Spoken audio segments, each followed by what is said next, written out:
মানুষের ভালোবাসা, মানুষের নরেন্দ্র মোদীজির ওপর ভরসা যে তৃতীয়বারের জন্য মোদীজি আবার দিল্লির মসনদে বসবেন, তৃতীয়বারের জন্য প্রধানমন্ত্রী হবেন এবং ভারতবর্ষ এবং পশ্চিমবঙ্গ এবং মেদিনীপুরের মানুষের জন্য ডেভেলপমেন্টের কাজ করবেন। মানুষের শুধু এই চাহিদা এবং ডেভেলপমেন্টের কাজ হয়েছে, সারা ভারতবর্ষ জুড়ে হয়েছে। ভীষণ ভরসা, মানে আমি ওনার ভালোবাসাটা আমি পাচ্ছি।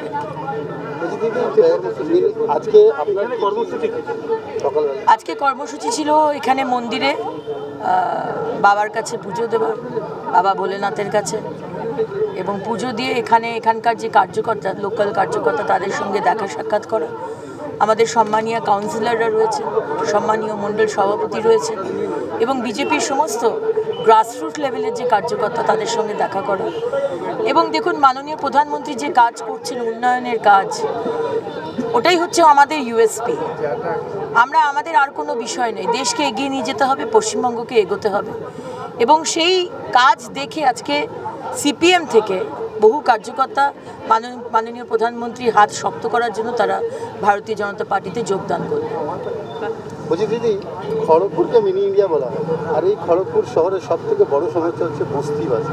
এটা রেল এলাকাতে পড়ে, বিভিন্ন রেলের এলাকা খালি রয়েছে, কিন্তু বস্তিবাসীদের উপরে অত্যাচার হচ্ছে। আপনিও একদম মাঠে নেমে একদম রেলকে হুঁশিয়ারি দিয়েছেন। আপনি এই বস্তিবাসীদের জন্য কি বলবেন? দেখুন, আমি সেদিনকে মন্দিরে গেছিলাম এবং আমি সেখানে গিয়ে শুনলাম যে রেল থেকে বলা হয়েছে যে বস্তিদের তুলে দেওয়া হবে।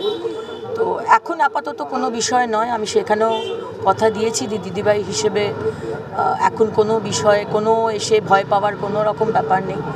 এবং দেখুন, মাননীয় প্রধানমন্ত্রী যেখানে অন্য দেশের অত্যাচারিত মানুষদের দেশে ডেকে তাদেরকে নাগরিকত্ব দিচ্ছেন, আশ্রয় দিচ্ছেন, সেখানে আপনার কি মনে হয় যে পশ্চিমবঙ্গের মানুষ বা ভারতবর্ষের মানুষ যারা গরিব মানুষ, সেই 25 কোটি মানুষকে মাননীয় প্রধানমন্ত্রী পভার্টি লাইনের নিচে ছিল, তাকে পভার্টি লাইনের ওপরে নিয়ে এসেছেন?